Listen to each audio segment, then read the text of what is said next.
Medical प्रवेश परीक्षा NEET UG यानी कि medical entrance exam NEET UG कई गड़बड़ियों के आरोपों के कारण विवाद का केंद्र बन गई है। इस परीक्षा में 24 लाख से अधिक परीक्षार्थी शामिल हुए थे। इस विवाद के चलते पूरे देश में विरोध प्रदर्शन हो रहे हैं और राजनीतिक विवाद जारी है। नीट यूजी में बहुत अधिक नंबर दिए जाने के आरोप लगे हैं, जिसके कारण रिकॉर्ड 67 उम्मीदवारों ने परफेक्ट स्कोर के साथ टॉप रैंक हासिल की है। पिछले साल टॉप रैंक पर 2 छात्र आए थे। छात्रों का आरोप है कि कई उम्मीदवारों के अंक को बेहतर ढंग से घटाया या बढ़ाया गया, जिससे उनकी रैंक प्रभावित हुई है। 6 केंद्रों पर परीक्षा में देरी के कारण समय की बर्बादी की भरपाई के लिए 1500 से अधिक छात्रों को दिए गए ग्रेस मार्क्स भी जांच के दायरे में हैं। नीट यूजी में पेपर लीक होने के भी आरोप लगे हैं। बिहार पुलिस की आर्थिक अपराध शाखा ने पिछले महीने कहा था कि उसे जांच से पता चला है कि 5 मई की परीक्षा से पहले लगभग 35 उम्मीदवारों को नीट यूजी के प्रश्न पत्र और उत्तर उपलब्ध कराए गए थे। इस मामले में अब तक 13 व्यक्तियों को गिरफ्तार किया गया है। मेघालय, हरियाणा, छत्तीसगढ़, सूरत और चंडीगढ़ के कम 6 केंद्रों के छात्रों ने परीक्षा के दौरान समय बर्बाद होने की शिकायत की थी।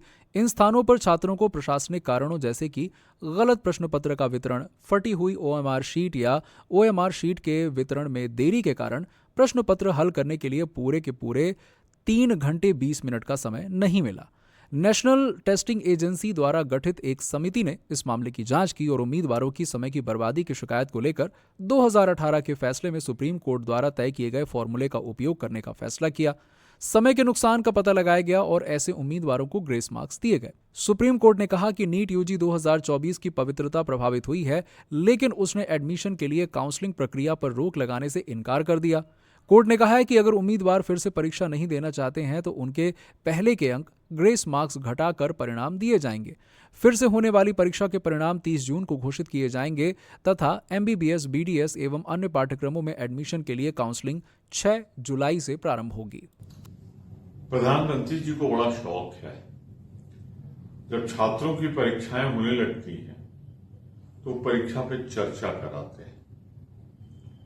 कुछ लोगों को बुलाकर पूरे देश को मजबूर करते हैं परीक्षा पे चर्चा। देखो, सारे चैनल चलाते हैं उनकी सरकार के निर्देश पर जिस तरह से नीट, नेट, सबऑर्डिनेट सारी परीक्षाएं लीक हो रही, लीक नहीं हो रही, लीक की जाएगी। भारी धनराशि, अरबों रुपए की कमाई हो रही। क्या ये संभव है बिना शिक्षा मंत्रालय के उसमें शामिल हुए, इस तंत्र में शामिल हुए? प्रधानमंत्री की सरकार पूरी तरीके से शुचिता और पवित्रता इन परीक्षाओं को बनाए रखने में असफल साबित हुई। प्रधानमंत्री जी, कभी आप परीक्षा पे चर्चा अपने शिक्षा मंत्रालय से भी करेंगे, शिक्षा मंत्री से करेंगे, जो परीक्षाएं कराते हैं इनसे भी करेंगे कि उसकी पवित्रता तो कम से बनाए रखें? उस पर नहीं करेंगे। और आप खामोश हैं जिस दिन से नीट का और नेट का पेपर लीक हुआ है, आप चुप क्यों नहीं बोलते? आप क्यों नहीं शिक्षा मंत्री और शिक्षा मंत्रालय को आप जिम्मेदार ठहराते? इसका मतलब ये है कि आप देश की जब परीक्षा नहीं करा सकते हैं तो युवाओं का भविष्य कहां जाएगा? युवा कहां जाए? करोड़ों युवा, इनका परिवार जो उस पर आश्रित है, वो कहां जाए? इसकी जिम्मेदारी आपकी और आपके सरकार की। लीजिए ना नैतिक जिम्मेदारी और परीक्षाओं की शुचिता के लिए कुछ ऐसा करिए कि अब दोबारा पेपर लीक ना हो। Was paper leaks, whether it is state or at the central level. And when we were speaking about this, the BJP was mocking that, saying that it is not an issue. Today, more than 25 lakh students have written NEET and they don't know what to do about it because there has been a paper leak. The NET, there has been misappropriation is what the government itself is admitting.